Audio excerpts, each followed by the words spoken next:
90 minutes at the Bernabeu is a long time. বার্নাব্যুতে 90 minute অনেক লম্বা সময়, যেখানে প্রতি সেকেন্ডে লেখা হয়ে যেতে পারে একটা নতুন গল্প। আর সেই গল্পের নায়ক কখনো ভিনিসিয়াস জুনিয়র, আবার কখনো চুয়ামেনি, কখনো বা থিবো কর্তোয়া।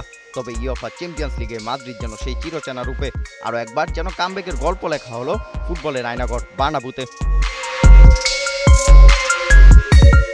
বেনফিকার বিপক্ষে প্রথম লেগে এগিয়ে থেকে বার্নাব্যুতে যেন একটা স্বস্তির নিঃশ্বাস রেখেছিল রিয়াল মাদ্রিদ।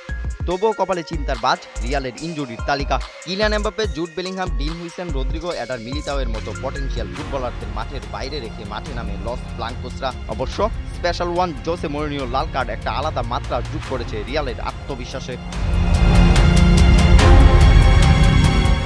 কিন্তু ম্যাচের শুরুতেই যেন রিয়াল খেই হারিয়ে ফেলে। 14 মিনিটে রাফা সিলভার গোলে এগিয়ে যায় বেনফিকা। এগ্রিগেটে তখন সমতা, কিন্তু রিয়ালের রক্তে যে কামব্যাকের গল্প লেখা আগে থেকেই। 2 মিনিট পরই জাল কাঁপানো শটে গোল করেন চুয়ামিনি। সমতায় রিয়াল, চাপে বেনফিকা।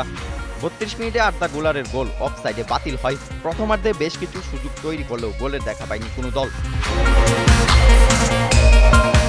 দ্বিতীয়ার্ধের শুরুতেই যেন আক্রমণাত্মক হয়ে ওঠে রিয়াল মাদ্রিদ। একের পর এক আক্রমণ, পাল্টা আক্রমণে দিশেহারা দুদল। ঠিক তখনই যেন বার্নাব্যুতে আরও একবার ভিনিসিয়াস জুনিয়রের সেই চিরচেনা ভয়ঙ্কর রূপ। আর সেই রূপের আগুনে জ্বলসে গেল বেনফিকা।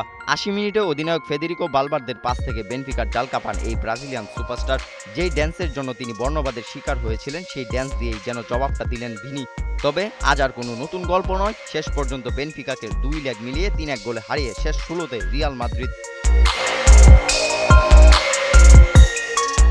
তবে রিয়াল মাদ্রিদের জন্য শেষ 16তে অপেক্ষায় ম্যানচেস্টার সিটি বা পর্তুগিজ ক্লাব স্পোর্টিং সিপি। আগামী 27 ফেব্রুয়ারি চ্যাম্পিয়ন্স লিগের ড্রতে জানা যাবে কে হতে যাচ্ছে রিয়ালের প্রতিপক্ষ। রাবিদ বিন হুসাইন, 71।